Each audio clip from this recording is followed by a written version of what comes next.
শুভেচ্ছা, স্বাগত দুপুরের মাছরাঙা সংবাদে। আপনাদের সঙ্গে আছি কাজী রওশনারা সাকি। শুরুতে গার্ডিয়ান লাইফ ইন্স্যুরেন্স সংবাদ শিরোনাম। চা শিল্পের বিস্তারে গবেষণায় নজর দিতে হবে, চা দিবসের অনুষ্ঠানে বললেন প্রধানমন্ত্রী। শ্রমিকদের প্রতি আরও যত্নবান হওয়ার আহ্বান। এবার বান্দরবানে মিলেছে বেনজিরের আলিশান বাগানবাড়ি, মাছ ও গরুর খামার। প্রভাব খাটিয়ে কম দামে গরিবদের জমি কেনার অভিযোগ। ভারতের লোকসভা নির্বাচনের ভোট গণনা চলছে, আজই ফল ঘোষণা।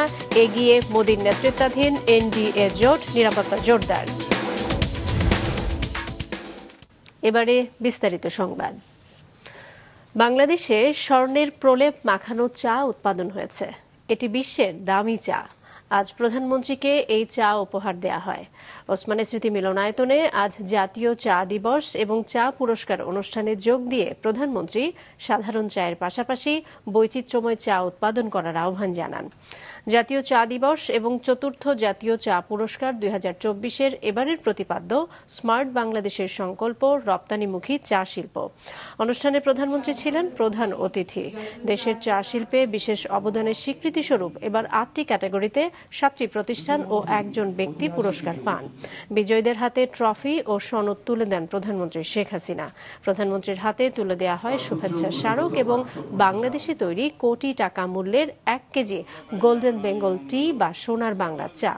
কয়েক বছর গবেষণার পর এই চা উৎপাদন করা সম্ভব হয়। প্রধানমন্ত্রী বলেন, শ্রমিকদের শুধু অধীনস্থ ভাবলে হবে না, তাদের প্রতি আরও যত্নবান হতে হবে।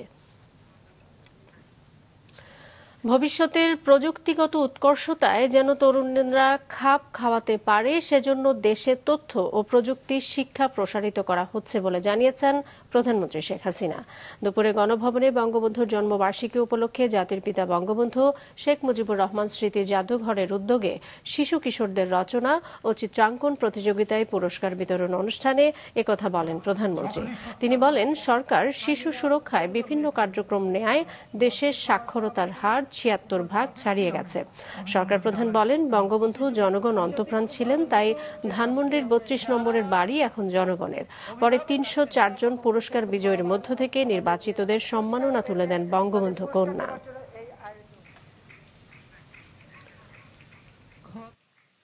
এবার 2019 তথ্য প্রযুক্তি অর্থাৎ ডিজিটাল সিস্টেম অর্থাৎ কম্পিউটার শিক্ষা, এই শিক্ষার প্রসার আমরা ঘটাচ্ছি। তার কারণ হচ্ছে যে বিশ্ব এগিয়ে যাচ্ছে প্রযুক্তির যুগে, আমাদের ছেলেমেয়েরা পিছিয়ে থাকবে না, তাদেরকেও সেইভাবে আধুনিক প্রযুক্তি জ্ঞান সম্পন্ন একটা জাতি হিসাবে গড়ে তুলব। আর 41-এর যে স্মার্ট বাংলাদেশ, আজকের যারা তরুণ এবং আজকের যারা শিশু, তারাই হবে 41-এর ভবিষ্যৎ কর্ণধার। পার্বত্য জেলা বান্দরবানেও সন্ধান পাওয়া গেছে পুলিশের সাবেক মহাপরিদর্শক বেনজির আহমেদের বিপুল সম্পদের। সেখানে গড়ে তুলেছেন বিভিন্ন প্রজাতির গাছের বাগান, মাছ ও গরুর খামার সহ আলিশান বাগান বাড়ি। অভিযোগ, প্রভাব খাটিয়ে নামমাত্র দামে অনেক দরিদ্র পরিবারের জমি কেনেন তিনি।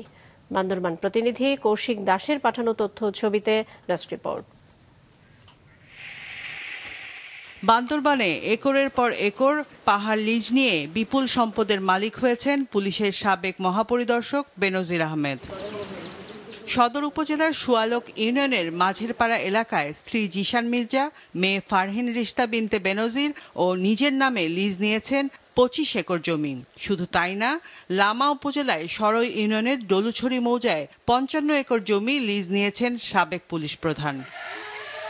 সেসব জায়গায় এখন গড়ে তোলা হয়েছে মাছ ও গরুর খামার, বনজ ও ফলদ বন আর আলিশান বাগান বাড়ি। একসময় গ্রাম থাকলেও জমি দখলের পর সেসব জায়গার মানুষ বাস্তুহারা হয়ে গেছেন। অনেকেই এলাকা ছেড়ে চলে গেছেন। আগে 64 পরিবার ছিল স্যার, মানে মনে করো এই যে বাগান টাগান তারা মানে এসপি হিসাবে কিনিয়ে মানে সংম করে চলে গেছে অনেক গ্রামে পাড়া লোক, মানে গ্রামের লোক আর কি, মানে তারা জোরপূর্বক করে নিয়েছে।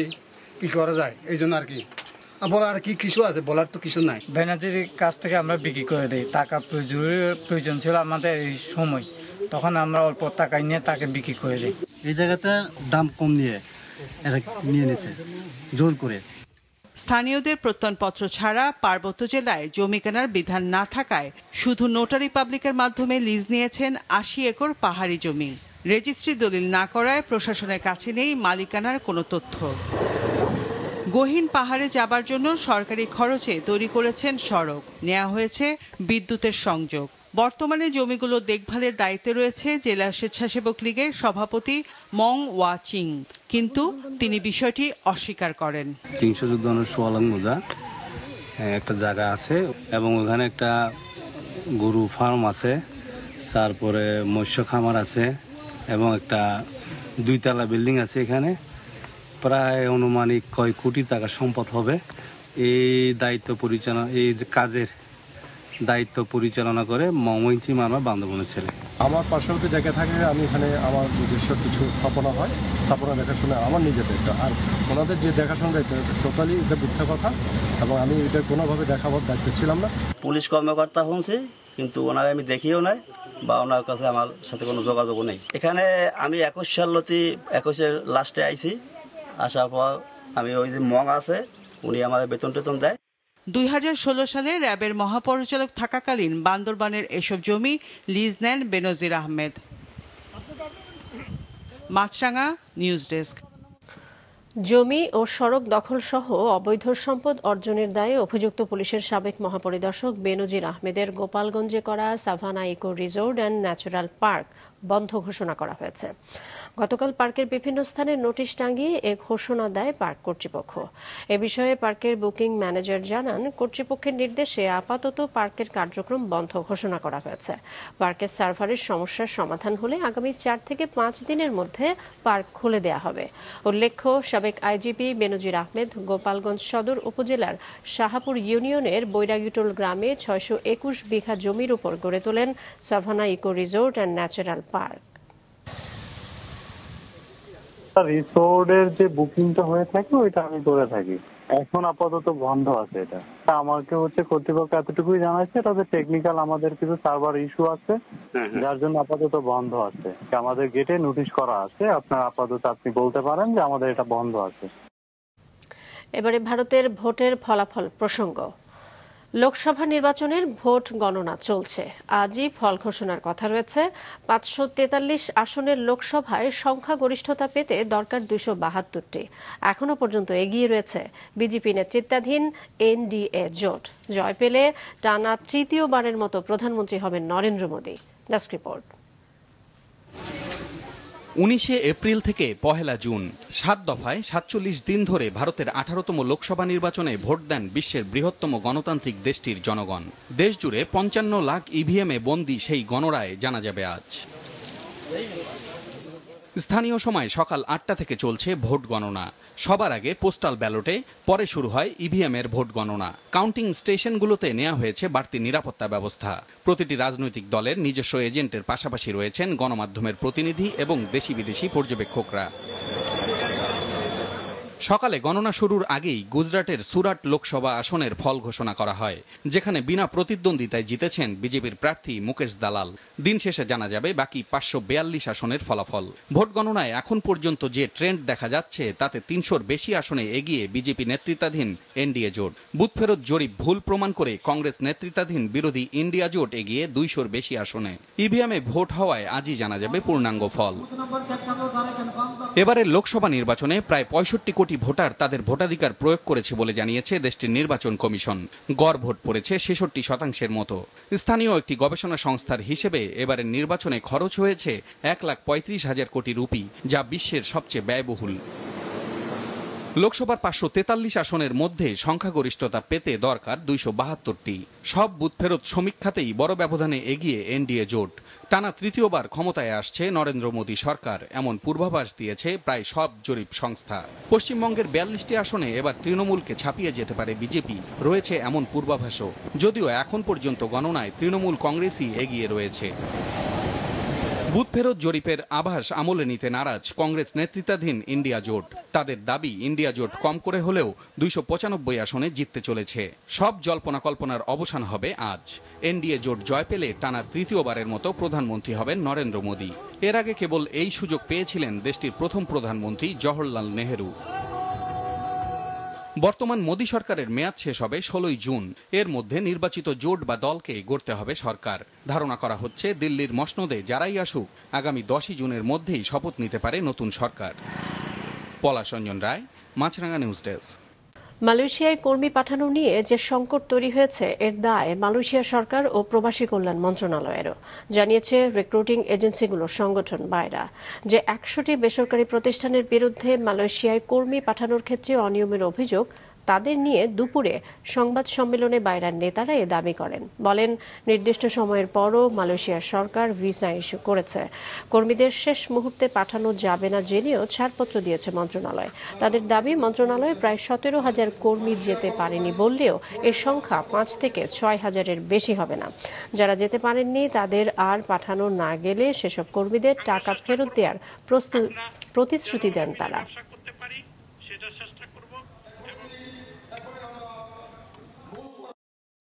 যে পরিমাণ টাকা দিয়েছে আগে আমাদের কাছে লিপিবদ্ধ হোক, প্রয়োজনে আমরা একটা আরবিট্রেশন কমিটি করব, সেটা আলোচনা সাপেক্ষে যেভাবে টাকা পাইতে পারে সেটার ব্যবস্থা আমরা নেব। তাদের টাকাটা ফেরত দিয়ে আমরা যেন বাইরা দায় মুক্ত হতে পারে সেই জন্য আমরা চেষ্টা করব। যে চুক্তির আওতায় আমাদের সরকার 1560টা রিক্রুটিং এজেন্সির নাম ওখানে মালয়েশিয়ান অথরিটির কাছে পাঠিয়েছে। মালয়েশিয়ান অথরিটি ক্যাবিনেটে অ্যাপ্রুভ করে এখান থেকে 101টা রিক্রুটিং এজেন্সি সিলেক্ট করেছে। সংসদ সদস্য ওনারা এখানে লোক পাঠিয়েছেন কেন, এটা ওনাদেরকে যেভাবে অপরাধ করা হচ্ছে, বোকাচে করা হচ্ছে, এটা ফ্যাক্ট, এটা আসলে খুবই দুঃখজনক। সাম্প্রদায়িক শক্তির বিরুদ্ধে 14 দল একটি আদর্শিক দল। দেশ বিদেশের ষড়যন্ত্র মোকাবেলায় শেখ হাসিনার নেতৃত্বে কাজ করে যাবে বলে মন্তব্য করেছেন 14 দলের সমন্বয়ক ও মুখপাত্র আমির হোসেন আমু। সকালে রাজধানীর নিউ স্কাটনে তার বাসভবনে এক সংবাদ সম্মেলনে তিনি আরও বলেন, ঈদের পর 14 দল মূল্যস্ফীতি সহ নানা কর্মসূচি নিয়ে মাঠে নামবে। সিন্ডিকেটের বিরুদ্ধেও সরকারের সক্রিয় ব্যবস্থা গ্রহণ করা উচিত বলে জোর দাবি জানান। এ সময় বেনজির ইস্যুতে তার দল বিব্রত নয় বলেও জানিয়ে দেন। বলেন, বেনজিরের বিরুদ্ধে তদন্ত চলমান, তার বিরুদ্ধে সরকার আইনানুগ ব্যবস্থা নেবে।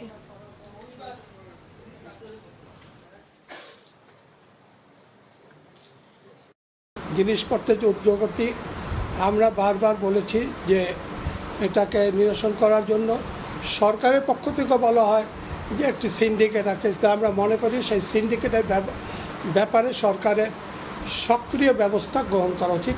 জনগণ যে আজকে অসুবিধে আছে জিনিসপত্রের ঊর্ধ্বগতির কারণে, এটা যাতে বৃদ্ধি না পায় এবং অবিলম্বে নিয়ে এটা একটা শুরু হয়। সিলেট শহরে বন্যা পরিস্থিতির কিছুটা উন্নতি হলেও গত 24 ঘন্টার ভারী বৃষ্টিপাতের কারণে ফের প্লাবিত হয়েছে নতুন নতুন এলাকা। সিলেট শহরের উঁচু এলাকার পানি কিছুটা কমলেও এখনও পানিবন্দী নগরীর কাজীর বাজার, মেন্দিবাগ উপশহর ও 13 রতন সহ নিচু এলাকার বাসিন্দারা।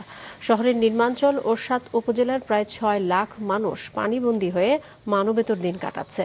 অনেকে আশ্রয় নিয়েছে বিভিন্ন আশ্রয় কেন্দ্রে। গবাদি পশু নিয়ে বিপাকে রয়েছেন অনেকে। মাছের ঘের ভেসে যাওয়ায় লোকসান গুনছেন খামারিরা। বন্যা পূর্বাভাস ও সতর্কীকরণ কেন্দ্র জানিয়েছে, বিভিন্ন নদ নদীর পানি 59টি পয়েন্টে বৃদ্ধি পাচ্ছে, কমেছে 42টি পয়েন্টে। সুরমা ও কুশিয়ারা নদীর পানি 3টি পয়েন্টে এখনও বিপদসীমার উপর দিয়ে বইছে। দর্শক, কিছুক্ষণ আগে সিলেট থেকে বন্যা পরিস্থিতির খবর জানিয়েছেন আমাদের স্টাফ রিপোর্টার শুভ্র দাস রাজন। ভারী বৃষ্টিপাতের কারণে সৃষ্ট সিলেটের বন্যা পরিস্থিতি এখনও অপরিবর্তিত রয়েছে।